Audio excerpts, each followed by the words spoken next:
بسم الله الرحمن الرحيم إن الحمد لله نحمده ونستعينه ونستغفره ونعوذ بالله من شرور أنفسنا ومن سيئات أعمالنا من يهده الله فلا مضل له ومن يضلل فلا هادي له وأشهد أن لا إله إلا الله وحده لا شريك له وأشهد أن محمدا عبده ورسوله أما بعد அன்புள்ள சகோதரர்களே, நாம் அப்பாசிய ஹிலாஃபா என்ற இந்த தொடரில் இறுதியாக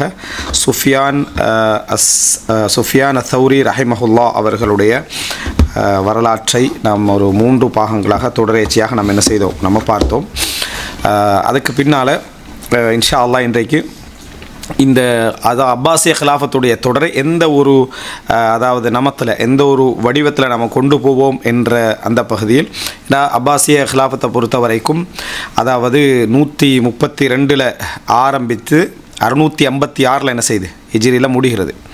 அப்போ கிட்டத்தட்ட 524 வருடங்கள், மொத்தம் 524 வருடங்கள் அளவுக்கு அந்த ஹிலாஃபத்துடைய தொடர் இருக்குது.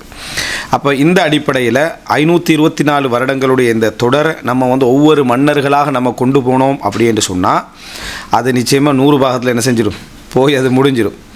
அப்போது அந்த மாதிரி நம்ம கொண்டு போகாமல் ஒரு தர்த்தீபில் நூற்றாண்டுகள் ரீதியாக கொண்டு போவோம். இப்போ அந்த நூற்றாண்டு ரீதியாக கொண்டு போனால் இப்போ முதலாவது நூற்றாண்டு அப்படின்னு எடுத்துக்கணும்னு சொன்னால் சஹாபாக்கள் தாபீன்களுடைய பெருவாரியான காலங்கள் அதில் போகுது. 2வது நூற்றாண்டு எடுத்துக்கிட்டால் தாபீன்களுடைய ஒரு மத்திம காலம் என்று சொல்லலாம். அப்படி தபு தாபீன்களுடைய காலம் ஆரம்பிக்குது. நம்ம பார்த்தோம், அதாவது 170 80 இந்த பகுதியில் தபு தாபீன்களுடைய அந்த காலப்பகுதி என்ன செய்யுது, அதாவது தாபீன்களுடைய பகுதியிலிருந்து கடைசி தாபீன், அதாவது ஆரம்பிக்கிறதா இருந்தால் இனி ஒரு தபு தாபீன் வாரதா இருந்தால் அவரை சந்திச்சிருக்கணும். 170 180 உள்ள ஒரு தாபீனை என்ன செஞ்சிருக்கணும், அவர் சந்திச்சிருந்தா தான் அடுத்த தபு தாபீன் வரும். இல்லைன்னா தபு தாபீன் என்ற பட்டியல் என்ன செஞ்சிடும், இல்லாமல் போய் ரெண்டா கடைசியான ஒரு தாபியை மரணிக்கக்கூடிய காலப்பகுதி அது. அப்போ அதுக்கு அடுத்தது 180க்கெல்லாம் பிறகு நீங்கள் பார்த்தீங்கன்னு சொன்னால், அதாவது தபு தாபீன்களுடைய அதுக்கு சொல்லுவாங்க என்னடா அத்பா தப தாபிஐ, விளங்கிட்டா, அல்லது தபா உல் அத்பா அப்படின்னு சொல்லுவாங்க. தபா உல் அத்பான்னு சொல்லுவாங்க. அதாவது தபு தாபீன்களுடைய தபா அவர்களை தொடர்ந்து வந்தவுடைய காலப்பகுதியாக அது போகுது. அதாவது 170 180க்கு பிறகு. அப்போ சஹாபாக்கள் தாபீன்கள் தபு தாபீன்களுடைய அந்த ஆரம்பம் அந்த பகுதி எல்லாமே இதுக்குள்ளே இந்த 2ஆம் நூற்றாண்டுக்குள்ளே வருகிறது. அப்போ ஏற்கனவே நம்ம சொல்லிக்கிறோம், 1ஆம் நூற்றாண்டு சஹாபாக்கள், 2ஆம் நூற்றாண்டு தாபீன்கள், 3ஆம் நூற்றாண்டு தபு தாபீன்கள் அப்படின்ற புரிதல் அல்ல. எப்பயுமே ஒரு நூற்றாண்டில் 4 ஜென்ரேஷன் வந்துடும். ஒரு நூற்றாண்டில் மினிமம் 4 எல்லாம் 25 வருஷம் மட்டும் தான் நம்ம என்ன செய்யணும், பெரும்பாலும் பார்க்கணும். இப்போ இந்த அடிப்படையில் பார்த்தீங்கன்னா 4 ஜென்ரேஷன் நம்மளோட தந்தைமார்கள் எடுத்துக்கிட்டோம்னாலும் இப்போ 2025 வைங்க, 2025 தான் நிறைய பேர் என்ன 21 22 23 தான் கல்யாணம் முடிச்சிருப்பாங்க.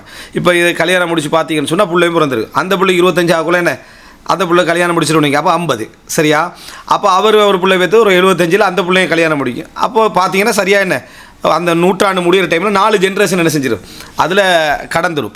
இந்த அடிப்படையில் அதாவது ஒரு தபு தாபீன்களுடைய தபு தாபீன்கள் என்றதுடைய சாத்தியம் இருந்தது அந்த 170 180 நம்ம அது அப்பாசிய கலாபத்தில் ஆரம்பத்தில் சஹாபாக்களை கடைசியாக மரணித்தவர்கள், தாபீன்களில் கடைசியாக மரணித்தவர்கள் அப்படின்ற பட்டியலில் நம்ம என்ன செய்தோம், அதை நம்ம பார்த்தோம். இதிலெல்லாம் கடைசியாக மரணித்தவர்கள் யார் என்ற பட்டியலில் அந்த அப்பாசிய கலாபத்துடைய முன்னுரைகள் அப்படின்றதில் ஒவ்வொரு ஊர்லேயும் கடைசியாக மரணித்தவர்கள் யார், ஒவ்வொரு இடங்களையும் கடைசியாக மரணித்தவர்கள் யார் என்ற பகுதியை பார்த்தோம். கடைசியாக நம்ம எல்லாருமே உடன்பட்டது சஹாபாக்களில் மரணித்தது ஆமிர் இப்னு வாசிலா அல்-லைசி ஹிஜ்ரி 110 என்ன செய்கிறார், மக்கால மரணிக்கிறார்.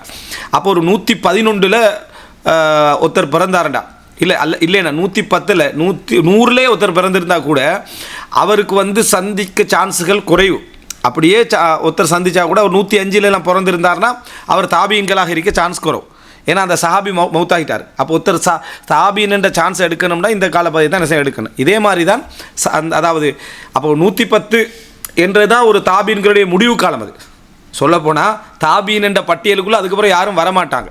தாபீன்கள் நிறைய இருப்பாங்க உயிரோடு, ஆனால் அந்த பட்டியலுக்குள்ளே இணைய யாருமே இல்லை. இதே மாதிரி 170 180 தான் என்ன தபு தாபீன்களுடைய பட்டியலுக்குள்ள நுழைய யாருமே இல்லை. அதுக்கு பிறகு வாரதில் சஹாபாக்கள் தாபீன்கள் தபு தாபீன்களுக்கு பிறகுள்ளவர்கள் தான் என்ன செய்வாங்க, அதுக்கு பின்னால் வருவார்கள் என்பதை நம்ம புரிந்து கொள்ள வேண்டும். ரைட். இப்படி எடுத்தவன் எங்களுக்கு மிக பிரதானம் எப்பயுமே வரலாறு படிக்கிற சந்தர்ப்பத்தில் எப்போ பிறந்தார், எப்போ மௌத்தாகினார், அவருடைய மனைவி என்ன, பிள்ளைகள் என்ன, குழந்தைகள் எத்தனை பேர் மொத்தமாக, அது நம்ம சஹாபாக்களில் ஓகே. ரசூல் ஸல்லல்லாஹு அலைஹி வஸல்லம் அவங்களும் ஓகே. மற்றதெல்லாம் தேவைப்பட்ட இடங்களில் மட்டும்தான் என்ன. அதனால தான் நம்ம மனைவிமார்கள்ட்ட பட்டியல் என்ன செய்யலை, எல்லா மன்னர்களுடைய மனைவிமார்கள் பட்டியலை நம்ம படிக்கலை. அனஸுல்லாஹோட மனைவிமார்கள் பட்டியல் ஃபுல்லாக படித்து முடியணுமா நம்ம, இயலாது சரியா. அப்போ அந்த மனைவிமார்கள் பட்டியலில் நம்ம படிக்காததுக்கு காரணம் வந்து அது நமக்கு தேவையான இடத்துல மட்டும் தேவை, ரைட். இது யாருடைய சம்மந்தப்படுது, ஏதாவது வரலாற்றுக்கு தேவை என்று மட்டும் தான் நம்ம எடுத்தோம். நாங்கள் மேக்சிமமாக அணுக ட்ரை பண்ணுறது குர்ஆன் வரலாறு அணுகிற மாதிரி. யூசுப் அலைஹிஸ்ஸலாத்துடைய மனைவியோட பேரை சொல்லலை குர்ஆன், மூசா அலைஹிஸ்ஸலாத்துடைய மனைவியோட பேரை குர்ஆன் சொல்லலை. பிறந்தது எது தேவையோ அந்த சம்பவங்களை மட்டும் என்ன செய்யுது சொல்லிட்டு போகுது. இருந்தும் சில விஷயங்களை என்ன குர்ஆன் சொல்லத்தான் செய்கிறது, சில தகவல்களை, சில ஊர்களை, சில பேர்களை குர்ஆன் சொல்லத்தான் செய்யுது. அந்த மாதிரியான அளவுக்கு நம்ம ட்ரை பண்ணுறோம். இருந்தாலும் வரலாற்று கோணத்திலேருந்து வெளியே போயிடக்கூடாதுன்றதுக்காக வரலாற்று தகவல்களையும் சேர்த்துக்கொள்கிறோம். அடுத்த ஆதாரத்தன்மைகளை பற்றி நம்ம சொல்கிற சந்தர்ப்பத்தில் வரலாற்று ஆசிரியர்கள் எதையெல்லாம், நல்ல நம்பகமான வரலாற்று ஆசிரியர்கள் எதையெல்லாம் சொல்வார்களோ அதையெல்லாம் நம்ம என்ன செய்வோம், சொல்லிக்கிட்டே போவோம். ஆனால் அவதூறு போல் இருந்தால், குற்றச்சாட்டு மாறி இருந்தால், அல்லது கொஞ்சம் ஆதாரத்தன்மை நல்ல முறையில் பார்த்து சொல்ல வேண்டி இருந்தால் மட்டும் என்ன செய்வோம், அது இறுக்கமான ஒரு இது பார்த்து சொல்லி. ஏன்னா நிறைய அவதூறுகள் வந்துருக்கு, எல்லா மன்னருக்கும் ஒரு அவதூறை கட்டி விடுறது. அதனால் அதை மட்டும் நம்ம என்ன செய்வோம், பார்த்து செய்வோம்னு சொல்லி தான் அப்பாசிய கலாபத்தில் நம்ம சொன்னோம். இந்த அப்பாசிய கலாபத்தில் ஆரம்பத்திலே அப்பாசிய கலாபத்துக்கு சொல்லப்பட்ட சில அவதூறுகளை சொன்னோம். ஒன்று வந்து அப்பாசிய கலாபத்து வந்து அஹ்லு பைத் அந்த சிந்தனை போக்கில் விளைஞ்சதுன்னு சொன்னாங்க. அதை அவங்க டூலாக யூஸ் பண்ணாங்க தான், ஆனால் அதுதான் என்ற அர்த்தத்தில் என்ன செய்யலை, அது வரல. இரண்டாவது, அவர்கள் அரபுகளுக்கு எதிரான ஒரு சிந்தனை போக்கு, குராசானிய பாரசீக சிந்தனை போக்கு கொண்டவர்கள் என்று சொன்னது, அதாவது அஜமி ஆட்சி அப்படி என்று சொன்னது, இது போன்ற அந்த குற்றச்சாட்டுகள் எல்லாம் என்ன செஞ்சோம் நம்ம, அதாவது இந்த விளங்கப்படுத்தினோம். அதே போல் வந்து அப்பாசிய அந்த ஹிலாஃபத்தில் உள்ள சில கைசிய விளங்கிட்ட முதரிய அந்த சக்தியெல்லாம், அதாவது யமனிய அந்த பலம், கோத்திர பலங்கள் சம்பந்தமாக பேசினோம். இதெல்லாம் பேசினதுக்கான பின்னணி, அதாவது குற்றச்சாட்டுகளை நீக்குதல் இடத்துல மிக பிரதானமாக இந்த வரலாற்று பகுதியை நம்ம பார்க்குறோம். அதனால தான் சில பொழுதுகளில் ஒருத்தர் கேட்டிருந்தானே சொன்னேன், மர்வான் இப்னு ஹக்கமுக்கு 7 பாகம் பேசிக்கிறாங்க, ஹஜ்ஜாஜ் பின் யூசுஃபுக்கு என்ன செஞ்சுக்கிறாங்க, ஒரு 4-5 பாகம் பேசிக்கிறாங்கன்னா அது மைனஸ். அவர்களை பற்றி நிறைய பேசப்பட்டதுனால அவங்களில் சொல்லப்பட்டதில் எது உண்மை எது பொய் அப்படின்ற அடிப்படையில் தான் அந்த தோரணையில் பேசணும், ரைட். இப்போ இந்த அப்பாசிய கலாபத்தையும் நம்ம வளமையான அந்த அமைப்பில் நம்ம கொண்டு போகிறத விட்டுட்டு நூற்றாண்டுகள் ரீதியாக இந்த நூற்றாண்டை வாழ்ந்த மன்னர்களை பற்றிய முதலாவது சுருக்கத்தை படிச்சிடுறது. அதை நம்ம எப்போ இந்த முறையை நம்ம இப்படி கொண்டு போகணும்னு யோசிச்சோம்னா சுஃபியான் சௌரி ரஹ்மத்துல்லாஹி அந்த இதுக்கு பிறகு. ஏன்னா அந்த அறிஞர்களோட வரலாற்று நம்ம 3 பாகம் கொண்டு போன மாதிரி நிறைய அறிஞர்களுக்கு அப்படி கொண்டு போக வேண்டி இருக்குது. இமாம் அபு ஹனீஃபாவுக்கு அப்படி கொஞ்சம் விரிவாக பார்க்க வேண்டியிருக்குது, இமாம் மாலிக் பின் அனஸுக்கு பார்க்க வேண்டியிருக்கு, இமாம் அஹ்மது பின் ஹம்பலுக்கு பார்க்க வேண்டியிருக்கு. அஹ்மது பின் ஹம்பலோட காலத்தை எடுத்துக்கிட்டே நிறைய பேர் வராங்க. யஹ்யா பின் மாயினுடைய சப்ஜெக்ட், அலி பின் மதீனியுடைய சப்ஜெக்ட். ஏன்னா அவங்களாம் ஏக காலத்தில் இந்த சோதனையில் அகப்பட்டவங்க, எது குர்ஆன் படைக்கப்பட்டதா இல்லையான்ற சோதனையில் அகப்பட்டவங்க. அப்போ அவங்களுடைய நிலைப்பாடுகளை சேர்த்து என்ன செய்ய வேண்டியிருக்கு, படிக்க வேண்டியிருக்கிறதால கொஞ்சம் இல்மியன் ரீதியாக அந்த ஆட்சியோட கலப்போடு நம்ம பேச வேண்டியிருக்கு. அடுத்தது வழி தவறிய பிரிவுகள் என்று சொல்லி தோன்றிய விஷயங்கள். ஹவாரிஜை பொறுத்த வரைக்கும் மிச்சம் அழுத்தம் கொடுத்து பார்க்க வேண்டிய அவசியம் இல்லை. அவருடைய வளமையான 3 பண்பு இருக்குது. என்ன, எந்த ஆட்சியையும் என்ன செய்கிறது இல்லை, திருப்தியாக அங்கீகரிக்கிறது இல்லை. எப்பையும் அஹ்லுல் பைத்திலிருந்து ஒரு புரட்சியாளர் உருவாகுவார், ஆட்சி செய்கிறவங்களோட குடும்பத்திலேருந்து தம்பி நானமாரில் ஒரு புரட்சி என்ன செய்யும் உண்டாகும். இவங்களை காரிஜியாக்கள் என்று சொல்லி அணுகினதை விட இதுக்கு ஒன்றுக்கு சம்பந்தம் இல்லாமல் ஒரு டீம் என்ன செய்யும் இருக்கும். அந்த குரூப் என்ன செய்யும், அதாவது ஏற்கனவே உள்ள அந்த அலிரதிலாவோட காலத்தில் அலிரா கொஞ்சம் பேரை விட்டு வச்சாங்களே, அதில் நீட்சியாகவே என்ன செய்யும் அது வந்து கண்டிருக்கும். அவர்களை பொறுத்த வரைக்கும் அந்த அந்த வருஷத்தில் எங்கே தோண்டினாங்க, யார் தலைவர், இவர் யார் என்ன செஞ்சாங்க, அதாவது இல்லாமாக்கினார்கள் என்றதை மட்டும் நம்ம அதில் தெரிஞ்சுக்கிட்டா போதும். வேணுமெண்டா தாரீகுல் ஹவாரிஜ் சரியா அப்படின்ற ஒரு புக் இருக்குது சரியா. முஹைமீத் நீங்கள் சவுதி அரேபியாவில் வாழக்கூடிய நல்ல ஒரு அறிஞர்கள் முஹைமீதன் சொல்லி அவர் போட்டார் என்ன, தாரீகுல் ஹவாரிஜ் கதீமன் வ ஹதீஸன், அன்றிலிருந்து இன்று வரைக்கும் ஹவாரிஜ் வரல ஒரே ஒரு பாகம் சரியா. அழகாக நவீன ஹவாரிஜிகள்லேருந்து ஆரம்பகால அந்த ஹவாரிஜிகள் நீட்சியை பற்றி பேசியிருப்பார். அதுவே படிக்கிற டைமில் வேணுமெண்டா அதை என்ன செய்யலாம் சொல்கிறோம். நம்ம ஹவாரிஜியோட வரலாறை பற்றி உமர் பின் அப்துல் அசீஸ் டைமில் வந்து விரிவாகவே என்ன செஞ்சிட்டோம், யார் சுஃப்ரியாண்டா யார், இவங்க சுராத்துன்னு தங்களுக்கு பேர் சூட்டி கொண்டது என்னன்னு கொஞ்சம் பகுதியெல்லாம் என்ன அதில் நம்ம பார்த்துருக்கிறோம். அதனால் இது அடுத்த அப்பாசிய கலாபத்தில் படிக்கிற டைமில் வந்து இந்த வெளிப்பகுதிகள், அது நம்ம ஏற்கனவே சொல்லிட்டோம், இருந்தாலும் ஒரு மீட்டல், அதாவது நாடுகள் புதிய இடங்களை பிடித்தல் அப்படி என்றது நடக்கலை. அவங்க ஏற்கனவே பிடிக்கப்பட்ட, அதாவது இப்போ ஐரோப்பாவுடைய கிழக்குலகம் அதில் சின்ன சின்ன சிட்டிகள் என்ன செய்வாங்க பிடிப்பாங்க. இப்போ இதில் ஒரு மரமராவை பிடிச்சாங்க, அது நடக்கும், அதெல்லாம் வெற்றி தான். இப்போ சின்னதான்னு சொன்னால் இப்படி ஒரு சின்ன ஊர் இடம் அப்படின்னு அர்த்தம் இல்லையே, அது ஒரு பெரிய ஒரு ஊர், அந்த ஊரை வெற்றி கொண்டிருப்பாங்க, மறுபடி திருப்பி அதில் தோல்வி வரும், இன்னும் 2 ஊரை என்ன செய்யும், அது நடந்திருக்கு. அப்பாசிய கலாபத்தில் வந்து எல்லைகளில் உள்ள குறிப்பாக யூரோப்பிய உலகம், அடுத்தது அது ஹுராசான், அதாவது பிலாதுமா வரா அன்னஹர் விளங்கிட்டா, அதாவது நம்ம டிரான்சாக்சன் எல்லாம் படித்தோமே அந்த பகுதியில் உள்ள இடங்களில் ஒரு சில ஊர்களை பிடிக்கிறது, எல்லைகளை இதெல்லாம் நிறைய நடந்திருக்கு. அப்படி எடுத்தோம்னு சொன்னால் நாடுகளுடைய வெற்றி என்ற தலைப்பில் தான் அதை என்ன செய்யணும் எடுக்கணும். ஏன்னா சின்ன சின்ன சிட்டிகளாக எப்படி என்ன செஞ்சது, அதாவது கைப்பற்றப்பட்டு பெரிய குறிப்பிடப்பட்ட வெற்றி என்று சொல்கிற அளவில் எதுவும் என்ன செய்யலை, நடக்கவில்லை. அதனால் அந்த பகுதி இதில் என்ன செய்யாது வர. இதில் எல்லாம் அப்பாசிய கலாபத்தில் ஸ்பெஷலாக என்ன வரும் அப்படின்றா, பெரும்பாலும் உள்நாட்டுடைய எழுச்சி, வளர்ச்சி, டெவலப்மெண்ட், அபிவிருத்தி, கல்வி வளர்ச்சி, இவைகள் தான் பெரும்பாலும் என்ன செய்யும் இதில் வந்துகண்டே இருக்கும் என்பதை நம்ம பார்க்கணும். சேம் டைமில் இன்னொரு இஸ்லாமிய கலாபத் நடந்துகிட்டு எங்கே, ஸ்பெயினில் வழங்கிட்டா. அப்துல் ரஹ்மான் தாஹில் மூலம் ஆரம்பித்த அந்த இஸ்லாமிய கலாபத் வந்து அங்கே நடந்துகிட்டு இருக்கும். அது ஹிஜ்ரி 138 வரும்னு நினைக்கிறேன். ரைட்டா, ஹிஜ்ரி ஆமாம் 138 அங்கே ஆரம்பிக்க. அதாவது கிறிஸ்துவானில் சொன்னால் 755 அப்துல் ரஹ்மான் தாஹில் அங்கே போகிறது. அங்கே இஸ்லாமிய ஆட்சி நடந்துட்டு ஏற்கனவே. அதாவது தாரிக் பின் ஜியாத் தலைமையில் வலீத் பின் அப்துல் மலிக்குடைய அந்த காலப்பகுதியில் போனால் அந்த இஸ்லாமிய ஆட்சி அங்கே நடந்துகிட்டு இருக்குது. சின்ன ஒரு பகுதியில் நடந்துகிட்டு இருக்கு. குழப்பங்களோடு இருக்கிற டைமில் அப்துல் ரஹ்மான் தாஹில் அங்கே போகிறார். போனப்புறம் அந்த ஆட்சியை நிறுவி உமையா ஹிலாஃபத் அங்கே என்ன செய்து உண்டாக்கி 300 வருடங்கள் அவரோட ஆட்சியும் 800 வருடங்கள் என்ன, அதாவது மற்ற முஸ்லீம்களுடைய ஆட்சியும் என்ன செய்யும் அங்கே நடக்கும். அது தனியான ஆட்சியாக தான் என்ன செய்யணும் அது பார்க்கணும். அபு ஜாஃபர் மன்சூருடைய அந்த ஆரம்ப காலத்தில் கொஞ்சம் ட்ரையெல்லாம் என்ன செஞ்சார், அங்கே கொடுத்தார். அதுக்குள்ளே போகிறதுக்கு என்ன செய்யலை, அது முடியவில்லை. அப்படி என்பதை நம்ம தெரிந்து கொள்ள வேண்டும். ரைட், இந்த அடிப்படையில் நாங்கள் வந்து அதாவது ஆட்சியுடைய அந்த காலப்பகுதியை சொல்லிவிட்டு இதுக்குள்ளே வர ஏற்கனவே சொன்னது தான் ஒரு மீட்டலுக்காக. அதாவது இது 132 656 வரைக்கும் என்ன உமையா கலாபத்துடைய ஆட்சி காலப்பகுதி. மொத்தம் 524 என்ற அந்த காலப்பகுதி. கிறிஸ்துவ ஆண்டில் சொல்கிறதாக இருந்தால் 749 1258. நம்ம வந்து உமையா அதாவது அப்பாசிய கலாபத் வீழ்ந்தது 1250 சொல்லி ஞாபகம் வச்சுட்டா சரி. 1250 750 1250 அப்படின்னு ஞாபகம் வச்சுக்கணும்னா சரியான. அதுக்கு பின்னால் இந்த அப்பாசிய கலாபத்தை நம்ம ரெண்டாக என்ன செஞ்சோம், பிரிச்சிருந்தோம். அதில் என்ன அப்படி என்று சொன்னால் மீட்டல் என்ற பேரில் ஃபெஸ்ட்டுக்கு வரைக்கும் போகலாதே.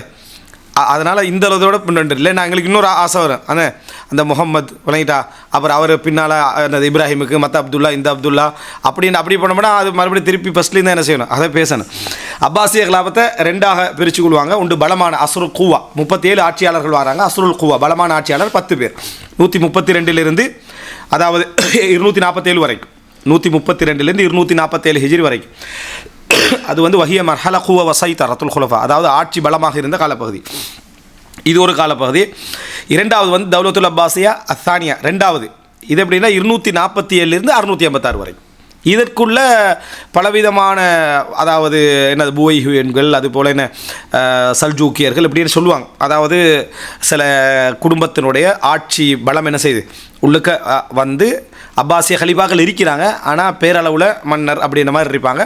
ஆட்சிக்கு அவருக்கு பேரை கொடுத்துருப்பாங்க சொல்லிட்டா, அதான் நிஸ்பத்து தஷ்ரீஃப் சொல்லிட்டா, கண்ணியம் என்ற அடிப்படையில். ஆனால் ஆள்கை ஃபுல்லாக என்ன அவங்களோட கையில் தான் என்ன செஞ்சிருக்கும் இருந்திருக்கும். இதுதான் ரெண்டாவது பகுதி. இதில் மொத்தம் 27 பேர் என்ன செய்கிறாங்க இதில் ஆட்சி செய்கிறாங்க. இது சம்மந்தமாக நாங்கள் ஒரு புக்கில் படிச்சோன்னே லஃப்தத்துல் கபீதில் படிக்கிற டைமில் இமாம் இப்னு ஜௌஸி ரஹிமஹுல்லாஹுடைய அந்த காலப்பகுதி அதுக்கு நெருக்கமான காலப்பகுதி என்றதுனால அதில் நம்ம சம்மந்தப்படுத்தி என்ன செஞ்சோம் நம்ம படித்தோம். ரைட், இதில் வந்து 27 ஆட்சியாளர்கள் என்ன செய்கிறாங்க இதில் வருகிறார்கள். அடுத்ததாக சிற்றரசுகள், அதாவது இந்த ஸ்பெயினை விட்டுட்டு சிற்றரசுகள் வந்து இப்போ 656 தானே வீழ்கிறாங்க. 658 இருந்து 923 வரைக்கும் ஹிஜ்ரியில் 658 அப்படின்னா 758 858, அதாவது கிட்டத்தட்ட 958 வச்சுக்கண்டா ஒரு 27 கழிச்சிட்டோம்னு சொன்னால் ஒரு 223 24 வருடங்கள் அளவுக்கு என்ன இவர்களுடைய யார் அந்த அதாவது சிற்றரசுகள் மமூர்கள் எல்லாம் மம்லூக்குகள் விளங்கிட்டா, மம்லூக்கியர்களுடைய ஆட்சி என்ன செஞ்சது, அவங்க சிற்றரசுகளுடைய ஆட்சி அதில் நடந்து கொண்டிருந்தது. மம்லூக்கர் அதாவது மமாலிக்குகள் அப்படின்றது. இதில் அதாவது அந்த சிற்றரசுகள் வந்து 1259 இருந்து 1517 வரைக்கும் கிறிஸ்தவாண்டில் பார்த்தீங்கன்னா. அப்படின்னா உஸ்மானிய ஹிலாஃபத் வந்து 1517 தான் நிறுவப்படுகிறது. அதுவரைக்கும் உஸ்மானிய ஹிலாஃபத் சிற்றரசு. எப்படி எல்லா சிற்றரசுகளும் இருக்குதோ, இப்போ ஒரு 10 சிற்றரசு வைங்களேன், அதில் 10ஓட 11 தான் என்ன செய்யுது உஸ்மானிய ஹிலாஃபத் ஒரு 100 வருஷமாக என்னது அர்த்தகோலில் இருந்து அப்படியே போய்கிட்டு இருக்குது. அவர்கள் அதாவது பலம் பொருந்தபடி வளர்ந்த பின்னால் ஹிலாஃபத்தை என்ன செய்கிறாங்க, அவர்கள் அறிவிக்கிறார்கள். அதனால தான் அக்கீதாவில் ஒரு வரலாறு பாடம் என்னடா இஅலானுல் ஹிலாஃபா, ஹிலாஃபத்தை அறிவித்தல் என்பது ஒரு சப்ஜெக்ட். சரியா, அது சும்மா ரெண்டு ஆட்சியை பிடிச்சோம் நம்ம ஹிலாஃபத்துன்னு சொல்லி என்ன அறிவிக்கிறதும் இல்லை. இப்போ இஅலானுல் ஹிலாஃபா என்ற ஒரு அம்சம். அதுக்கு பின்னால் அவர்கள் உஸ்மானிய ஹிலாஃபத்தை அறிவிப்பு செய்கிறாங்க. அது 1517 இருந்து 1923 வரைக்கும் உஸ்மானிய ஹிலாஃபத் என்ன செய்கிறது அந்த இடத்துல அதான் இருக்குது. இப்போ 1500 கிட்டத்தட்ட அவங்க 400 வருடங்கள் வழங்கிட்டா அதில் வந்து அவங்க இருக்கிறாங்க. ஹிஜ்ரியில் சொல்கிறேன்னா 923 1342 1342 நமக்கு 1923 24 வீழ்ந்து நமக்கு தெரியும். ஆனால் ஹிஜ்ரி இப்போ 1446 கிட்ட போய் தெரியும். அப்போ 1342 1342 ஹிஜ்ரி. இப்போ 1440 100 வருஷம் என்ன அதுக்கு புதுசாக ஒரு கொண்டாட்டம் கொண்டு வச்சாங்க. என்ன ஹிலாஃபத் வீழ்ந்து 100 வருஷம் என்ன அது ஒரு அது கவலை சொல்லுது. 1342 சரியா 1342 வீழ்ச்சி அடைகிறது அப்படின்னு சொல்கிறது. அதில் வந்து லேசி தான் 1 2 3 4 இருக்கு. அதில் 1342 கொஞ்சம் தர்த்தீப் மட்டும் மாறி இருக்கு ரைட்டா. ரைட் 1342 அதான் ஒற்றை எண்களை முதலாக கொண்டு வந்துட்டாங்க, ரெட்டை எண்களை தலைகளாக கொண்டு வந்துக்கிறாங்கன்னு வரீங்க சரியா. ஓகே, அப்போது இதுதான் என்ன அதாவது இந்த ஆட்சியல் சம்பந்தமான ஒரு சுருக்கமாக எப்பயும் ஒரு ஆசை இருக்கும் அவுட்லைன். அதனால் அந்த அவுட்லைனை சொல்லிக்கிட்டே போகிறது, முழுசாக மறந்தாலும் அது ஒரு அளவில் இருக்க மாட்டேன். அடுத்ததாக இப்போ நாங்கள் பார்த்ததில் வந்து அதாவது அப்துல்லா இப்னு அப்பாஸ் ரதியல்லாஹு அவர்களுக்கு பின்னால் அவருடைய மகன் அலி, நம்ம அப்பாஸோட குழந்தைகள் என்ற ஒரு பகுதி பார்த்தோம். அப்புறம் என்ன அப்துல்லா இப்னு அப்பாஸ் அவங்களுடைய பிள்ளை, அவங்களுக்கு ஆட்சிக்கு எந்த விதமான சம்பந்தம் இல்லை சரியா. அலி பின் அப்துல்லா வாராரு. அலி பின் அப்துல்லாவுக்கு அவருடைய மகன் என்ன செய்கிறாரு, முகமது என்ன செய்கிறாரு வாராரு. இந்த முகமது தான் அந்த ஆரம்ப காலத்தில் இந்த பிரச்சாரம் செய்கிறார். முகமதுக்கு பின்னால் இப்ராஹிம் வழங்கிட்டா அவருடைய புள்ள என்ன இப்ராஹிம் என்ன செய்கிறாரு வாராரு. இந்த இப்ராஹிமுடைய சகோதரர்கள் தான் அடுத்து என்ன ஆட்சிக்கு வரக்கூடியவர்கள். அப்போ இப்ராஹிமுடைய சகோதரர்கள்லாம் அப்துல்லா வழங்கிட்டா 2 அப்துல்லா இருக்கிறாங்க. அதில் மூத்த அப்துல்லா 2வது வராரு, 2வது அப்துல்லா 1வது வராரு வழங்கிட்டா.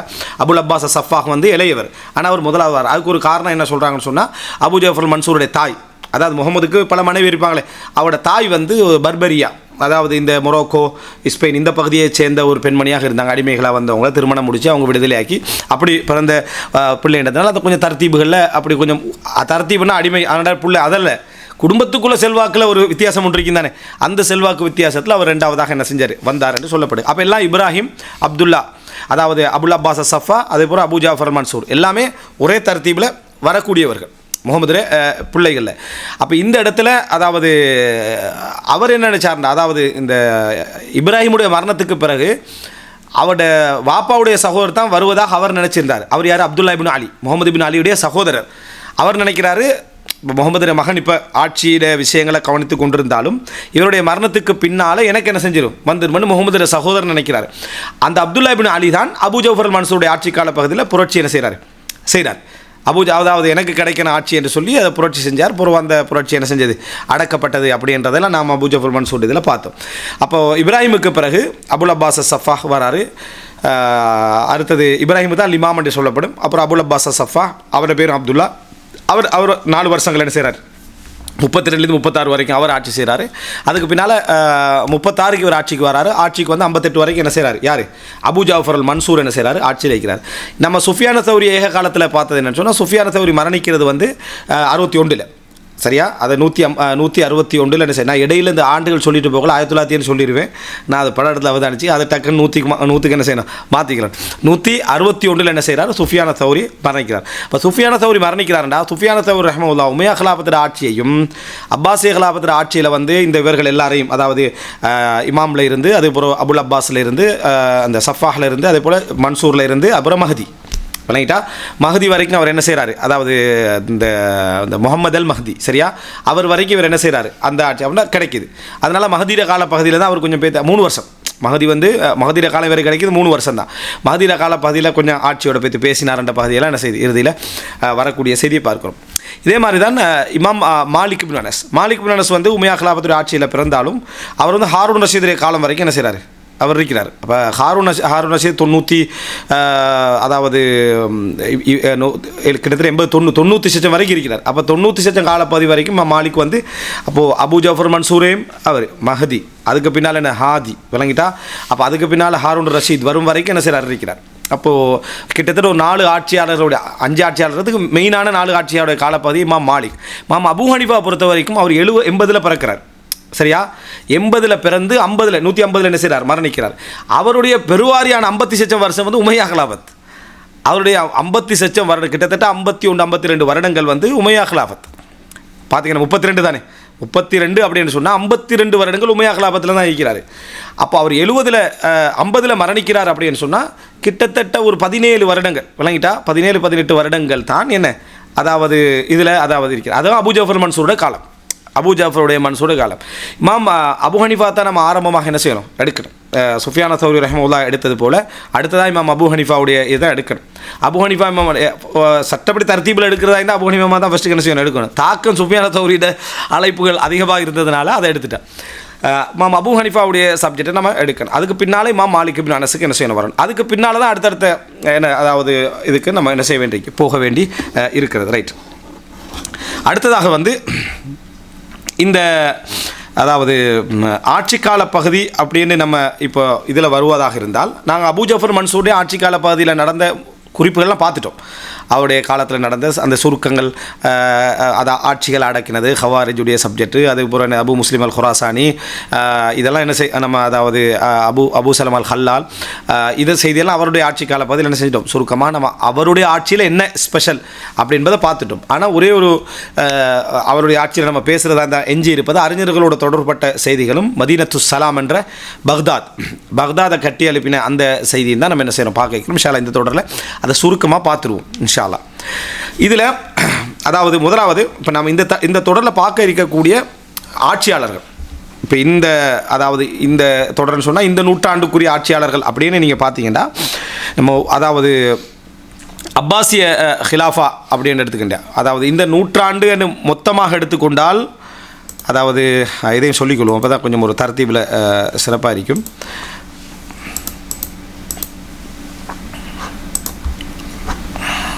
அதாவது இந்த நூற்றாண்டு அப்படி நம்ம எடுத்துக்கணும்னா, உமர் இப்னு அப்துல் அசீஸ் வந்து என்ன இந்த நூற்றாண்டு எடுத்துனா, அவர் வந்து 99 to 101 ஹிஜ்ரி வரைக்கும் உமர் இப்னு அப்துல் அசீஸ், சரியா? அதுக்கு பின்னால் யசீத் இப்னு அப்துல் மலிக், அப்துல் மலிக்குடைய 2 சகோதரர்களுக்கு இடையில தானே உமர் இப்னு அப்துல் அசீஸ் வாராரு, ரைட்டா? அப்துல் மலிக்குடைய 2 சகோதரர்களுக்கு இடையில தான் என்ன செய்கிறார், இவர் வரார். அப்போ அப்துல் மலிக்குடைய அதாவது வலீத் அப்துல் மலிக்கும் சுலைமான் இப்னு அப்துல் மலிக்கும் முடிஞ்ச பின்னால் உமர் இப்னு அப்துல் அசீஸ் வரார். உமர் இப்னு அப்துல் அசீஸ் அடுத்ததாக மறுபடி என்ன, யசீத் இப்னு அப்துல் மலிக் 101 to 105 வரைக்கும். அப்புறம் ஹிஷாம் பின் அப்துல் மலிக் வந்து 105 125 வரைக்கும், 20 வருஷம் அவட காலம் போகும் ஹிஷாம் இப்னு அப்துல் மலிக். அப்போ இந்த 4 பேரும் முடிஞ்சிட இடையில உமர் இப்னு அப்துல் அசீஸ். அப்போ 125 வரைக்கும் Hisham ibn Abdul Malik subject முடிஞ்சிட்டேன்னு சொன்னால், அதுக்கு பின்னால் 125 வலீத் இப்னு யசீத்னா அப்துல் மலிக்குடைய மகன் யசீதுடைய மகன் வலீத் வாராரு.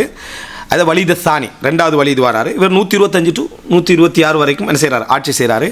பின்னர் அதாவது ஏற்கனவே இருந்தார் வலீத் இப்னு அப்துல் மலிக், அவருடைய மகன் யசீத் என்ன செய்கிறாரு, வாரார். இதுதான் அந்த பெயர்கள் தான் சப்ஜெக்ட், சரியா? அவருடைய மகன் என்ன செய்கிறார், யசீதுடைய மகன் வலீதுடைய மகன் அப்புறம் யசீத், பிள்ளைகள் அவங்க ஆட்சிக்கு என்ன செய்கிறாங்க, வாராங்க.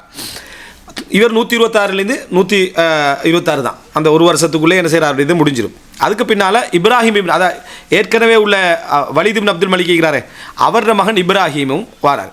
வணங்கிட்டா, வலீத் அப்துல் மலிக்குடைய இப்ராஹிம் வரார். அப்போது வலீதுடைய மகன் யசீதும் திருப்பி வலீதுடைய மகன் இப்ராஹிமும் பின்னால் வராங்க. இந்த 2 பேருமே அப்துல் மலிக்குடைய மகன். யார், வலீத் இப்னு அப்துல் மலிக்குடைய 2 மகன்கள், ஒன்று யசீத், அடுத்தது இப்ராஹிம். 126 127 வரைக்கும் என்ன செய்கிறார், ஆட்சி செய்கிறார். அதுக்கு பின்னால் வந்தவர் தான் மர்வான் இப்னு முஹம்மது இப்னு மர்வானுடைய 3 பிள்ளைகள், ஒன்று அப்துல் மலிக், அடுத்து அப்துல் அசீஸ், அடுத்தது முஹம்மத், சரியா? அப்துல் அசீஸ் மகன் தான் உமர் இப்னு அப்துல் அசீஸ், அப்துல் மலிக்கிற பிள்ளைகள் தான் இந்த 4 பேரும். அதுக்கு பின்னால் அவருடைய பேர பிள்ளைகள் என்ன செய்கிறாங்க, ஆட்சிக்கு வராங்க. அதுக்கு பின்னால் இன்னொரு சகோதரர் முகமதுடைய மகன் என்ன செய்கிறார், ஆட்சிக்கு வரார், மர்வான் இப்னு முஹம்மத் இப்னு மர்வான். அதான் மர்வான சானி என்று இது பார்த்தோம். இது கொஞ்சம் கன்ஃபியூஸ் ஆகிக்குது அப்படின்ட்டு திடீர்னு இடையில உள்ள கேட்டவங்க என்ன செய்யணும், ஃபஸ்ட்டுக்கு போயிடும் நாங்கள், சரியா? மர்வான் இப்னு முஹம்மது இப்னு மர்வான், இவர் 127 132 வரைக்கும். அப்போ எத்தனை ஆட்சியாளர்கள் அதில் இருக்கிறாங்க அப்படின்னு பார்த்தீங்கன்னு சொன்னால், அதாவது உமர் இப்னு அப்துல் அசீஸில் எடுத்து பார்த்தீங்கன்னு சொன்னால் 8 9 10 11 12 13 14. அப்போ 7 ஆட்சியாளர்கள் உமையா ஹிலாஃபத்தில் வராங்க. உமையா ஹிலாஃபத்தில் 7 ஆட்சியாளர்கள் வராங்க. இப்போ 132 பார்த்தீங்கன்னா அப்பாசிய ஹிலாஃபத்தில் வரக்கூடியவங்களை பாருங்கள். 132 அப்பாசிய ஹிலாஃபாவை நீங்கள் பார்த்தீங்கன்னு சொன்னால் நமக்கு தெரிஞ்ச அபுல் அப்பாஸ் சரி, அவர் தானே முதலாவது ஆட்சியாளர். இப்போ இதில் 7. அப்போ Abul Abbas Saffah, Abu Jafar al Mansur, அதுக்கு பின்னால் மஹதி, அதுக்கு பின்னால் ஹாதி, அப்புறம் ஹாரூன் ரஷீத், அதுக்கப்புறம் அமீன், அதுக்கப்புறம் மஹ்மூன். சரியா? 7. சரியா? இப்போ பார்த்தீங்கன்னா 7 7 14 என்ன செஞ்சிடும் இதில் வந்துடும். இப்போ இப்படி தான் என்ன செய்கிறது அதில் வருகிறது. இப்போ அந்த அபுல் அப்பாஸ் சஃபா 132லேருந்து 136 வரைக்கும், அபு ஜாஃபர் அல் மன்சூர் 136, அதாவது 137லேருந்து 158 வரைக்கும். இது நம்ம ஓரளவுக்கு ஞாபகம் இருக்கும். அதுக்கப்புறம் என்ன அப்படி என்று சொன்னால் அவருடைய பிள்ளையான மஹதி வாரார் ஆட்சி. யார்? அபு ஜாஃபர் அல் மன்சூருடைய மகன் வந்து மஹதி வாரார். மஹதியுடைய பேர் வந்து முஹம்மது இப்னு அப்துல்லா இப்னு முஹம்மத். 158லேருந்து அவர் 169 வரைக்கும் என்ன செய்கிறார்? ஆட்சியாளர். அப்போ என்ன செய்யணும்? 158லேருந்து 168 வரைக்கும் ஒன்றை கூட்டிக்கணும். சரியா? 169 வரைக்கும் அவர் என்ன செய்கிறார்? ஆட்சி செய்கிறார்.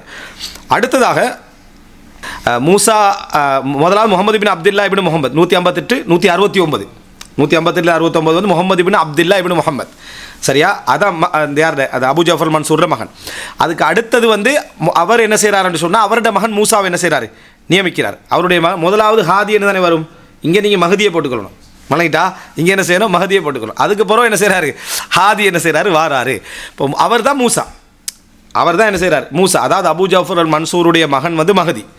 மஹதியோட மகன் வந்து என்ன? ஹாதி. அவரோட பேர் தான் என்ன? மூசா. சரியா?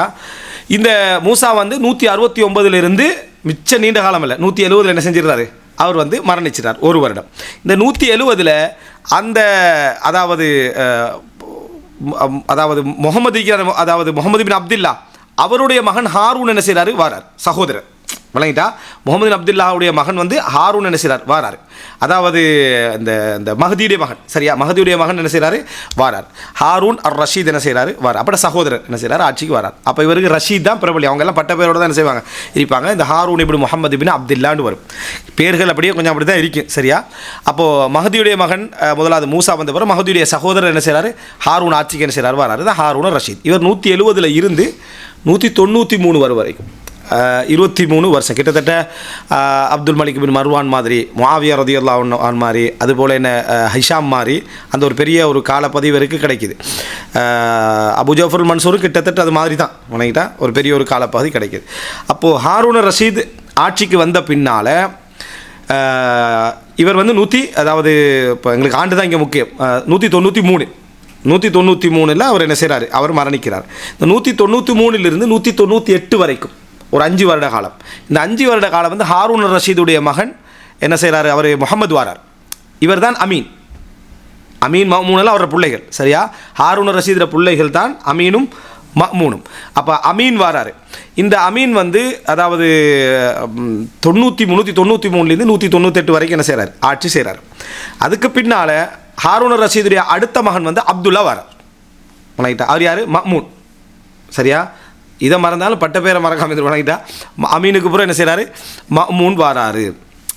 தர்த்தீபில் நம்ம அந்த தர்த்தீபில் பார்த்தா மஹ்மூனுக்கு பிறகு அமீன் வரணும். சரியா? மஹதிக்கு பிறகு தான் ஹாதி வராரு. அப்போ மஹ்மூனுக்கு பிறகு தான் என்ன செய்கிறார்? அமீன். ஆனால் இங்கே அமீனுக்கு பிறகு மஹ்மூன் என்ன செய்கிறாரு? வாரார். இவர் 198 இருந்து மஹ்மூன் 218 வரைக்கும் 218 வரைக்கும் இவர் இருக்கிறார். அப்படி என்றால் கிட்டத்தட்ட 20 வருடங்கள் என்ன செய்கிறார்? அவர் ஆட்சியில் இருக்கிறார். இதுதான் ஃபித்னத்து ஹல்கில் குர்ஆன். குர்ஆன் படைக்கப்பட்ட அந்த ஃபித்னாக்கள் வரக்கூடிய காலம். அப்போது யார்? இமாம் அஹ்மது பின் ஹம்பல் அவருடைய சோதனையெல்லாம் நடக்கக்கூடிய அந்த ஆரம்ப கட்டம் இதுதான், இந்த பகுதி தான். அதுக்கு பின்னால் மன்னர் மஹ்மூன் வந்து என்ன செய்கிறாருன்னு சொன்னால் அவர் வந்து கொள்கையில் தான் அப்படி இந்த ஹல்குல் குர்ஆனுக்குள்ளே வந்தார். மார்க்கப்பற்று தான் அவருடைய இல்மில்லாத தன்மையால் வழிகேட்டுக்கு போய் காரணமாகிடுச்சு. ஆனால் நல்ல மனிதராக இருந்தார். வணங்கிட்டா பேணுதல் நிறைய இருந்த, மார்க்க சைடுகள் கொஞ்சம் நிறைய இருந்த இந்த மாதிரியான ஒரு நபராக இருந்தார். ஆனால் ஹல்குல் குர்ஆனில் என்ன செஞ்சார்? இந்த மாதிரி ஒரு இடத்துக்கு என்ன செஞ்சார்? போய்விட்டார். இப்போ அதனால் அவர் வந்து என்ன செய்கிறாருண்டா தண்ட மகனுக்கு தானே அவர் ஆட்சியை வைக்கணும். அந்த நேர்மையின் காரணமாக அவர் வந்து என்ன செஞ்சார்னா தன்னுடைய அதாவது சகோதரர் இன்னொரு சகோதரனான முகமதுக்கு என்ன செஞ்சிட்டார்? அவர் தான் பொருத்தமானவர் என்று ஆட்சியை கொடுத்துட்டு என்ன செஞ்சிட்டார்? போயிட்டார். இல்லைன்னா அவரோட பிள்ளைகள் என்ன செஞ்சிக்கும்? ஆட்சி வந்துருக்கு. ஆனால் அப்படி கொடுக்காம தண்ட சகோதரன் முகமதுக்கு என்ன செஞ்சிட்டார்? அதான் முஅத்தசிம். தண்ட சகோதரன் யார்? முஅத்தசிம். அப்போ இதில் அமீன், மஹ்மூன், முஅத்தசிம் யாருடைய பிள்ளைகள்? எல்லாமே ஹாரூன் ரஷீதுடைய பிள்ளைகள். அப்படி எடுத்த ஹாரூன் ரஷீத் யாரோட பிள்ளை? மஹதியில். விளங்கிட்டா? மகதியுடைய புள்ள தான் என்னது ஹாரூன் ரஷீத். இடையில வந்து என்ன மகதிக்கும் ஹாரூன் ரஷீதுக்கு இடையில என்ன மகன் என்ன செய்வார், வந்துட்டு போவார், மூசா. சரியா? இதுதான் அந்த இடத்துல நம்ம இப்போ நாங்கள் பார்க்க போகிறது வந்து இந்த 3 வரைக்கும் உள்ள 218 காலப்பகுதி வரைக்கும் உள்ளது. அப்போ இதில் 7 உமையா ஹிலாஃபத் வந்து 7 100 பேர் 36 வருஷம் வீழ்ச்சியுடைய காலப்பகுதி எடுத்துக்கு அது ஒரு ஆதாரம். 32 வருஷத்துக்குள்ளே அங்கே 7 பேர். சரியா? ஷோர்ட் பகுதி. இங்கே வந்து என்ன கிட்டத்தட்ட 86 வருஷம் வரைக்கும் வேறு மாமூனுண்டா 86 வருஷம் வரைக்கும் 7 பேர்.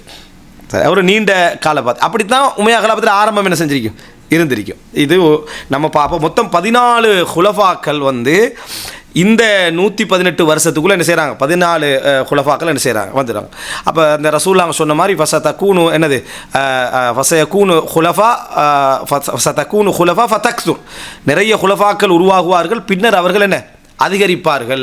என்ன செய்வது? அப்போ ரசூல்லாங்க சொன்னாங்கண்ணே, ஒவ்வொரு ஹலீஃபாக்களுக்கு நீங்கள் கொடுத்த பையத்தை நிறைவேற்றுங்க. அடுத்தடுத்து யார் யார் பையத்தை கொடுக்குறீங்களோ அப்படி என்ன முதலாவது கொடுத்தவர பையத்தை என்ன செய்யுங்க, நிறைவேற்றுங்க. அதுக்கு அடுத்த பையத்தை என்ன செய்யுங்க, நீங்கள் நிறைவேற்றுங்கள் என்று சொன்னார்கள் அப்படின்றத பார்க்குறோம். இப்போ இந்த அடிப்படையில் நம்ம பார்த்தோம்னா இந்த மெத்தடில் போனால் நல்லது. என்ன நூற்றாண்டில் இத்தனை கலீஃபாக்கள் வந்தாங்க, இவருடைய காலப்பகுதியில் தோன்றின முக்கியமான சேவைகள் வேலைகள் என்ன, அதுக்கு பின்னால் என்ன, அதாவது இந்த மன்னர் அந்த உலமாக்களுடைய சப்ஜெக்ட் என்னன்னு இன்ஷாஅல்லாஹ் பார்த்துடலாம். இப்போ இதில் நாங்கள் வந்து அபுல் அப்பாஸ் சஃபாக நம்ம பார்த்தோம், அபு ஜாஃபர் அல் மன்சூர் என்ன செய்தோம் நம்ம பார்த்து விட்டோம், அந்த அவருடைய விஷயங்களெல்லாம் பார்த்தோம். அதுக்கு பின்னால் வந்து என்ன, அதாவது முஹம்மது அல் மஹதியுடைய அந்த காலப்பகுதி வந்து சுருக்கமாக இதுக்கு நான் அதாவது மிக சுருக்கமான புத்தகம் அப்படின்னு நான் நினைக்கிற புத்தகம் என்னென்னா, தமிழ் அது இல்லை இருந்தால் கூட நல்லா இருக்கும். அதாவது அஹ்மத் மஹ்மூத் அல் அசீரி அப்படி என்று சொல்லக்கூடிய ஒருவர், சவுதி அரேபியா அசீர் என்ற பிரதேசத்தை சேர்ந்தவர், அசீர் மாநிலத்தை சேர்ந்தவர். இவரை பற்றி நமக்கு வந்து இவர் ஒரு ஒரு சொல்லப்போனால் ஒரு முசக்கஃப், ஒரு நல்ல ஒரு எழுத்தாளர், ஒரு நல்ல தொகுப்பாளர் அப்படின்னு சொல்லலாம், பெரிய ஒரு அறிஞர் ஷேக் அப்படின்னு சொல்ல இல்லாது. ஏன்னா அவருடைய அந்த தொகுப்புடைய தர்த்தீப் அழகாரி, அது வந்து ஒரு பாடமாக என்ன செய்யலாம், சிலபஸாக வைக்கிறதுக்கு நல்லது. நம்ம ஏற்கனவே சவுதி அரேபியாவில் இருந்த டைமில் ஃபக்கஹினியில் வந்து இந்த தாரீகை தான் என்ன செஞ்சோம், சுருக்கமாக கொடுக்கறதுக்கு நம்ம எடுத்தோம். இதுலேயும் அவர் ஆதாரம் இல்லாத சில விஷயங்கள் என்ன செஞ்சுருவார், அதாவது தொகுப்பு தானே, காட்டுக்குள்ளிருந்து தொகுக்கிறது, அதில் கொஞ்சம் நஞ்சம் அப்படி என்ன செஞ்சிருது, 1 2 அப்படி வரத்தான் செய்யுது. இது சவுதி அரேபியாவில் தொகுக்கப்பட்ட புத்தகம். இது வந்து புத்தகத்தில் பேர் வந்து நான் சொல்கிற ரெஃபரன்ஸ்னா பார்க்குறவங்களுக்கு கொஞ்சம் லேசாகிக்கும்ன்றதுனால மூஜஸ் அத்தாரிக் அல் இஸ்லாமி முந்து அஹ்தி ஆதம் அலைஹிஸ்ஸலாம் இலா அஸ்ரின் அல் ஹாதிர், ஆதம் அலைஹிஸ்ஸலாத்திலிருந்து இன்றை வரைக்கும் உள்ள வரலாறு சுருக்கமாக. சரியா? ஒரு ஆசைத்தன தலைப்பு சுருக்கமாக. இது வந்து அதாவது இது பிரிண்ட்டுக்கு வருது வந்து எது வரைக்கும் இவர் எழுதிக்கிறாருன்னு சொன்னால் 1417 ஹிஜ்ரி வரைக்கும் வந்து போட்டிக்கிறார். ஆட்சியை நான் எழுதிக்கிறேன் 1417 ஹிஜ்ரி வரைக்கும் என்ன செஞ்சுக்கிறேன், போட்டிக்கிறேன். அப்படின்னா இந்த நவீன ஆட்சி இந்த ஒரு 20-30 வருஷத்துக்கு முந்தி வரைக்கும் அது வரைக்கும் முழு ஆட்சி என்ன செஞ்சுக்கிறார், தோத்திக்கிறாரு. இது வந்து அதாவது மொத்தமே ஒரு பாகம் இந்த புக்கு வந்து மொத்தம் ஒரு பாகம் தான். அதாவது அஹ்மத் மஹ்மூத் அல் அசீரி இந்த புத்தகத்துடைய அதாவது பக்கத்துடைய எண்ணிக்கை வந்து 516 அட்டவணை. அது இது 300 விட்டு 500 பக்கம் தான் மொத்த புத்தகமும். எதிலிருந்து ஆதம் அலைஹிஸ்ஸலாத்திலிருந்து இது வரைக்கும் என்ன செஞ்சுக்கிறாரு, அதில் தொகுத்துக்கிறாரு. உண்மையிலே அதை ஒரு சிறப்பாக என்ன செய்திருக்கு, நவீன கால நாடுகள் எல்லாத்தையும் எடுத்துக்கிறார். இந்த 56 நாடுகள் என்ன செஞ்சுக்கிறார், எடுத்து சுருக்கமாக என்ன செஞ்சுக்கிறார், அறிமுகமெல்லாம் கொடுத்துக்கிறார். முக்தசராக ஒரு ஆரம்ப அறிமுகத்தை செய்கிறதுக்கு இந்த புத்தகம் என்ன நல்லா, நான் ஏற்கனவே நடத்தின ஸ்பீச்சுகளில் சுருக்கங்கள் கொடுக்கறதுக்கு இந்த நூலில் எடுத்துக்கிறேன். இதில் ஸ்பெஷல் என்னென்னா அரபு ஆண்டையும் கொடுப்பார், ஆங்கில ஆண்டை என்ன செய்வார் இதில் வந்து கொடுப்பார். நான் ஆங்கில ஆண்டுகள் சொன்னதெல்லாம் இந்த நூலுடைய அடிப்படையாக வச்சு தான் அழகாக என்ன செஞ்சு, சிலதுகளில் வந்து எல்லாமே இருக்கும், மற்றபடி பெரும்பாலும் என்ன எல்லாமே இருக்கும். மொத்தம் 500 பக்கத்தில் எல்லாத்தையும் என்ன செஞ்சு கொண்டு வந்துக்கிறார். ஒரு சிலபஸாக அவசரமாக ஒரு நல்ல அறிமுகத்தை கொடுக்கணும் அப்படின்னா இந்த புத்தகம் என்ன சிறப்பாக இருக்கும். இது அவர் முஹம்மது அல் மஹதி அப்படின்றத புத்தகத்திலே பேர் என்னப்போ மூஜஸ் அத்தாரிக் அல் இஸ்லாமி, இஸ்லாமிய வரலாற்று சுருக்கம் மின் ஆதம் இலா அஸ்ரினா என்ன இன்றைய அல்ஹாதர் இன்றைய காலம் வரைக்கும் 500 பக்கம். முகமது மஹமூர் அல் அசீரியாவுடைய புத்தகம் இன்னும் வாழ்ந்துட்டிருக்கிறார். அவர் பெரிய வரலாற்று ஆசிரியர்லாம் சொல்ல இல்லாது அவர், சரியா? ஆனால் தொகுப்பு நல்ல சிறப்பான தொகுப்பு. இதில் வந்து இப்போ நான் இன்னொரு புத்தகம் அடிக்கடி சொல்லுவேன், யார் என்ன, அதாவது சல்லாபி என்று சொல்லி அதை லிபியாவை சேர்ந்த ஒரு அறிஞர் புத்தகம் சொல்லி அவர் சிறப்பாக இருக்கும். அவரோட புத்தகம்லாம் கொஞ்சம் என்ன செஞ்சிருவாருன்னா ஒரு இயக்க நடைக்கு என்ன செஞ்சிருவார், கொண்டு வந்துடுவார். உதாரணமாக இந்த ஒரு சின்ன விஷயங்களுக்கு நவீன நடையிற சொற்களை பயன்படுத்தி அந்த ஆரம்ப இராணுவ முன்னேற்பாடுகள் எப்படி இருந்தன அப்படின்றதுக்கு இன்னும் கொஞ்சம் டெவலப்பான வார்த்தைகளை சொல்லுவார். அந்த ஹக்கீக்கத்தை அதில் என்ன செய்யாது, அதில் இருக்காது. சரியா? உதாரணமாக ரசூல் ஸல்லல்லாஹு அலைஹி வஸல்லம் அவருடைய மதீனா பயணத்துக்கான முன்னேற்பாடுகளும் ஆய்வுகளும் கள நிலவரங்களும் அப்படின்னு போட்டால் எப்படி இருக்கும், அப்படி ஒன்று இல்லைங்க.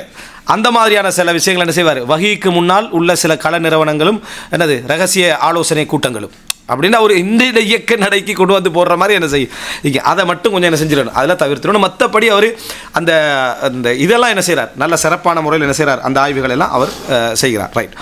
இப்போது முஹம்மது அல் மஹதியை பொறுத்த வரைக்கும் இவர் என்னது அபு ஜாஃபர் அல் மன்சூருடைய மகன். அதாவது இந்த ஆட்சியாளர்களை சுருக்கமாக நாங்கள் முடிச்சிடுவோம். இந்த ஆரம்ப இந்த தொடரில் வந்து இந்த ஒரு பாகத்தில் வந்து இதான் நம்ம செய்ய போகிறோம், எல்லாரையும் முடிச்சிடுவோம். இந்த ஒரு ஒரு 45 நிமிஷத்துக்குள்ளே இந்த இப்போ நம்ம படிக்க போகிற இந்த 7 பேருடையத்தில் 7 எத்தனை 2 பேரும் இது 5 பேருடைய செய்தியை சுருக்கமாக நம்ம படிச்சுட்டு இன்ஷா அல்லாஹ் அடுத்து வரும். முஹம்மது இவருடைய பட்ட பேர் வந்து மஹதி. சரியா? பேரை நான் ஒரு முறை சொல்லிவிட்டு அதுக்கு பின்னால் பட்ட பேருக்குள்ள என்ன செஞ்சிடுவோம், போயிடுவோம். மஹதி மன்சூருடைய மகன் என்ன மஹதி. இவர் வந்து ஹிஜ்ரி 158 இவருக்கு என்ன செய்யுது, பையத்து செய்யப்படுகிறது 774 கிறிஸ்தவ ஆண்டில். கிறிஸ்தவ ஆண்டு கூட இனி தேவையில்லை. சரியா? ஒரு ஹிஜ்ரியில் வந்து இவர் 158 என்னது இவருக்கு பையத்து செய்யப்படுகிறது. அவர் மரணிக்கின்றார் ஆண்டு. வக்கான ஜவாதன் கரீமன் கதீரல் அத்தாயா. இவர் வந்து அதாவது இந்த ஒரு நல்ல தர்மசாலியாக கொடையாளியாக செஞ்சிருந்தார். அபு ஜாஃபர் அல் மன்சூர் வந்து என்னது அபு தவானிக் அவருக்கு சொல்லப்படுது. திருகத்துடைய சதமண்ணு மாதிரி பிரிக்கிறதா தவானிக் தானி, அதை கூட கணக்கு பார்க்கக்கூடியவராக அவர் இருந்தார். கணக்கு பார்த்தான் செலவழி பரம ஹிஷாம் பின் ஒருவாட செய்தியிலே நம்ம பார்த்தோம். சரியா? கரீமன் சங்கையானவராக இருந்தார். கதீர் அல் அத்தாயா நிறைய மக்களுக்கு கொடை வழங்கக்கூடியவராக இருந்தார். ரத்தல் மதாலிமல் யஹ்லிஹா அதாவது அநியாயங்கள் ஏதாவது மக்கள்கிட்ட பறிக்கப்பட்டவைகள் ஏதாவது நடந்திருந்தால் முந்தைய ஆட்சியில் அதுக்கு முன்னால் காதிமார்கள் ஆட்சியாளர்களால் மட்டும் நடந்திருக்காது, காதியார்களால் நடந்திருக்கும், குடும்பத்தினர்களால் ஏதாவது நடந்திருந்தால் அவைகள் எல்லாவற்றையும் என்ன செஞ்சார், திருப்பி அவங்கள மக்களை அழைச்சி கொடுத்தாரு. வஸ்ஸ அல் மஸ்ஜித் அல் ஹராம் வல் மஸ்ஜித் அல் நபவி.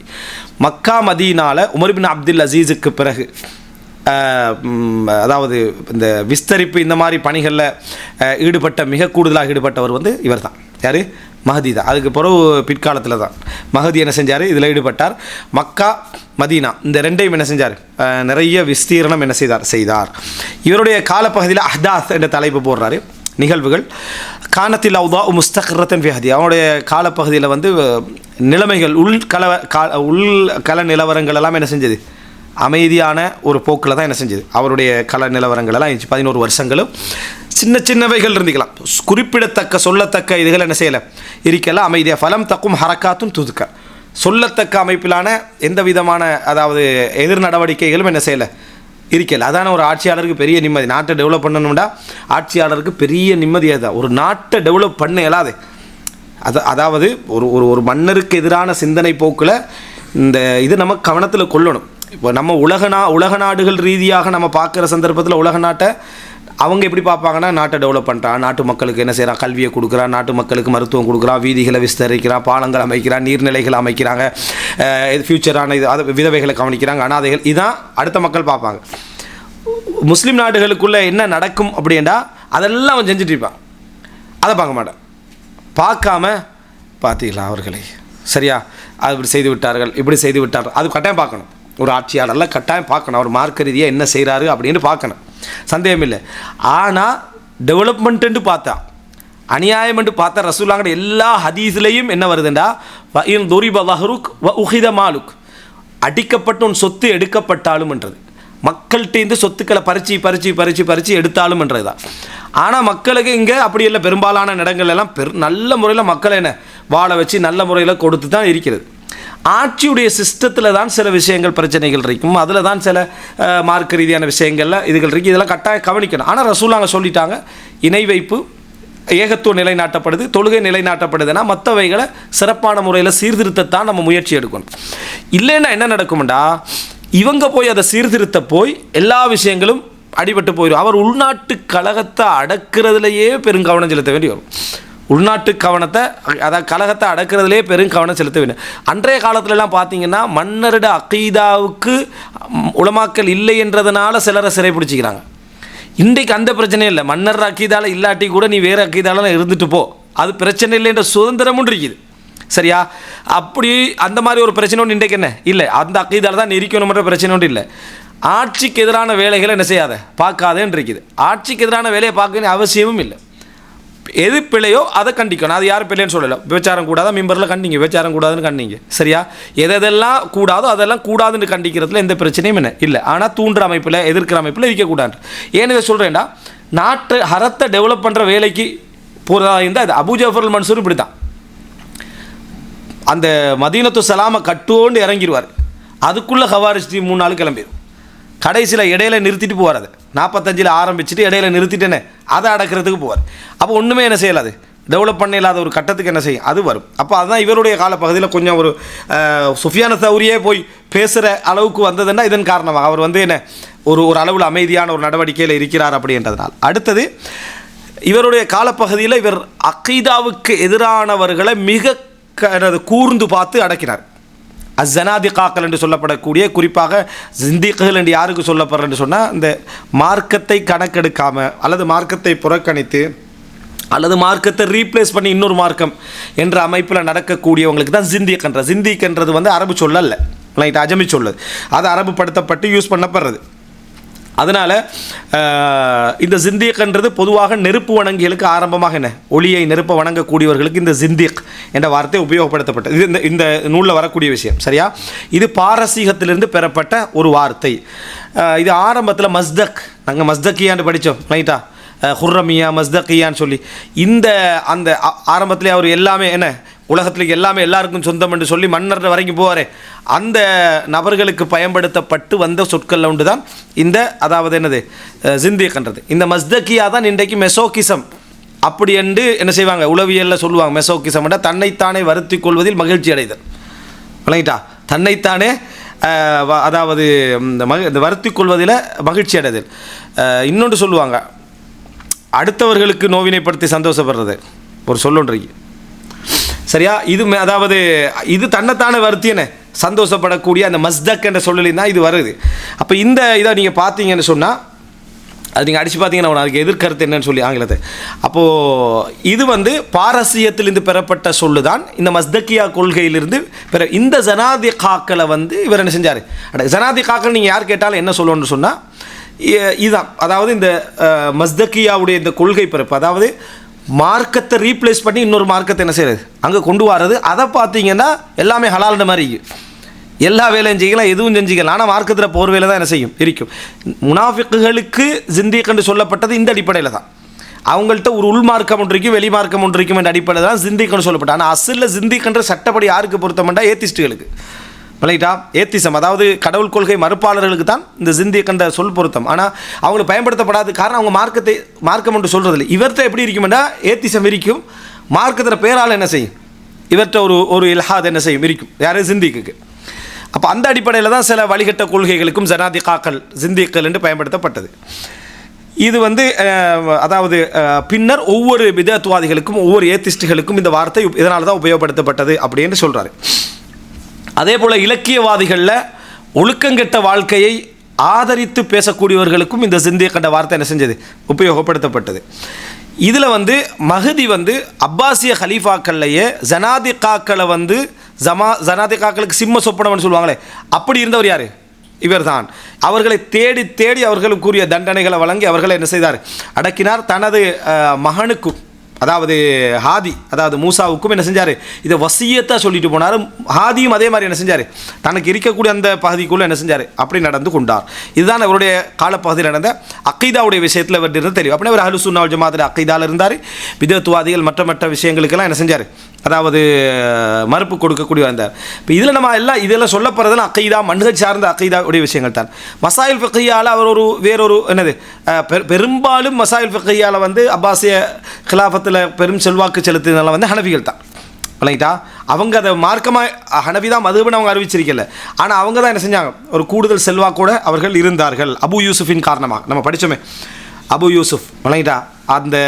அவர் காதி ஆகிறார். அப்போ காதியாக இருந்ததுனால, அபு ஹனீஃபா இமாமுடைய மாணவராக இருந்ததுனால அவர் கிட்டத்தட்ட 3 குலஃபாக்கள் இதுலேயும் காதியில் குதாத் ஆகிறார், மெயின் நீதிபதியாக என்ன செய்யறார் இருக்கிறதுனால அவருடைய செல்வாக்கின் காரணமாக அது என்ன செஞ்சது, ஒரு ஆட்சி விஷயங்கள் எல்லாம் அவங்களுக்கு ஒரு பெரிய ஒரு இடமுண்டே என்ன செஞ்சது இருந்தது.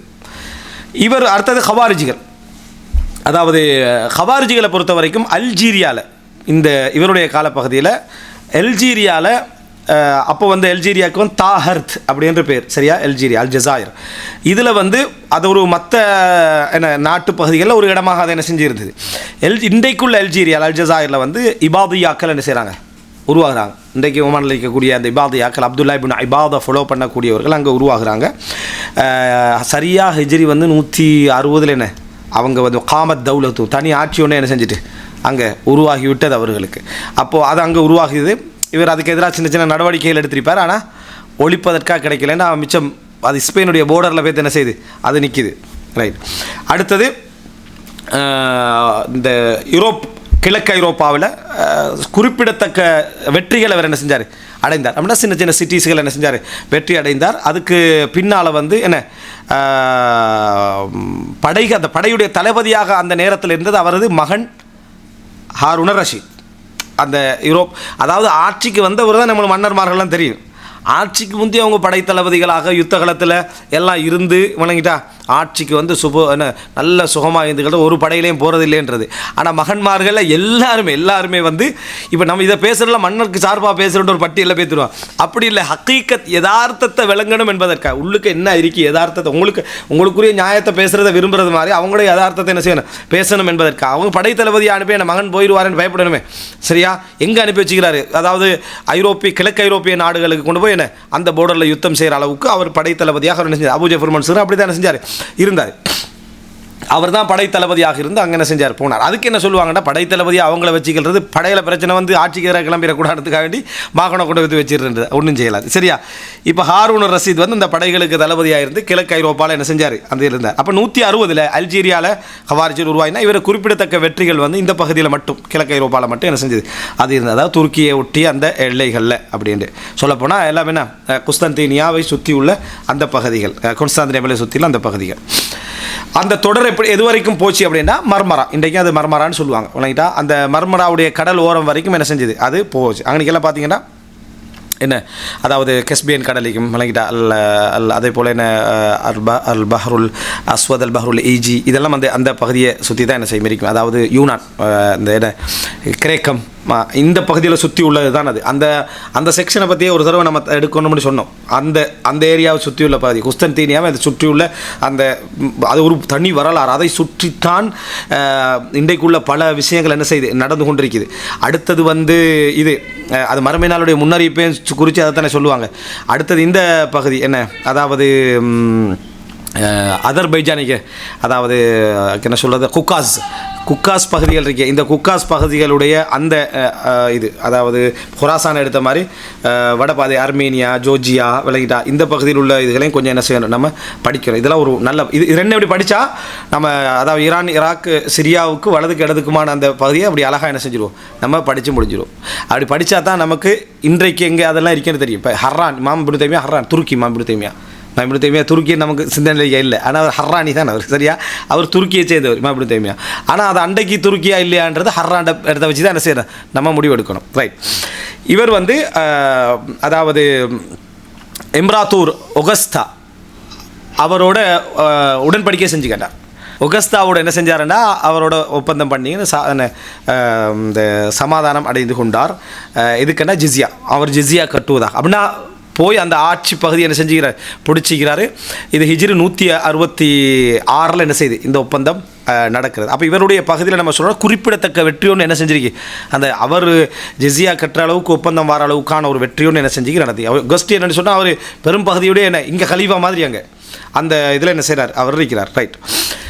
அப்போது இவருடைய மரணம் ஹிஜ்ரி 169 இவர் என்ன செய்கிறார், மரணிக்கிறார். அதாவது கிறிஸ்து ஆண்டு 785 10 வருடங்கள். இந்த 785 இதெல்லாம் எதுக்கு உதவும்னா இந்த காலப்பகுதியில் வரலாற்றை ஐரோப்பியர்கள் எழுதிப்பாங்களே அவங்களோட பிரதேசத்தில் அதை கம்பேர் பண்ணக்குள்ள அது இப்படி ஒரு புக் ஒன்று ஒரு எம்ஏ ஆய்வோ அல்ல பிஹெச்டி ஆய்வோ வந்திருக்கு. எப்படி தெரியுமா, அதாவது யூரோப்பிய வெற்றி அதாவது முஸ்லீம்களுடைய இந்த காலப்பகுதியிலையும் அந்த குஸ்தந்தீனியாவும் இதை பற்றி என்ன ஐரோப்பிய வரலாறுகளில் என்று முஸ்லீம்களுடைய அரபு மசாதிர்களை ஒப்பிட்டு ஒரு புக்கு என்ன செஞ்சார் போட்டிருந்தார். அதையும் நான் எடுத்து வச்சுக்கிறேன்.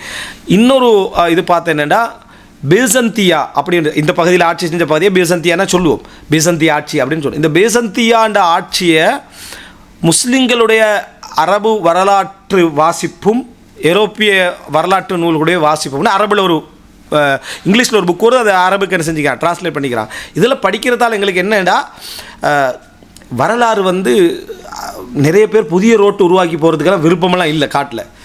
இதில் ரோடு போடுறதே பெரிய விஷயம், அதே ரோடால் போயிடுறது, கொஞ்சம் சரிஞ்சால் கூட ஓரத்தில் சரிஞ்சு தான் போகிறது. புது ரூடுகள் உண்மையில் இருக்குது, அதை நல்ல ரூட்டுகள் இருக்குது பார்த்தா, அதை தெரிஞ்சுக்கிறதுக்கு இதெல்லாம் என்ன செய்யும், அது உதவும் இடத்தை நம்ம என்ன செய்யணும் புரிஞ்சோம். காட்டு என்ற உதாரணத்தை நம்ம வெளியே வரவே இயலாது, சரியா? ரைட்டு.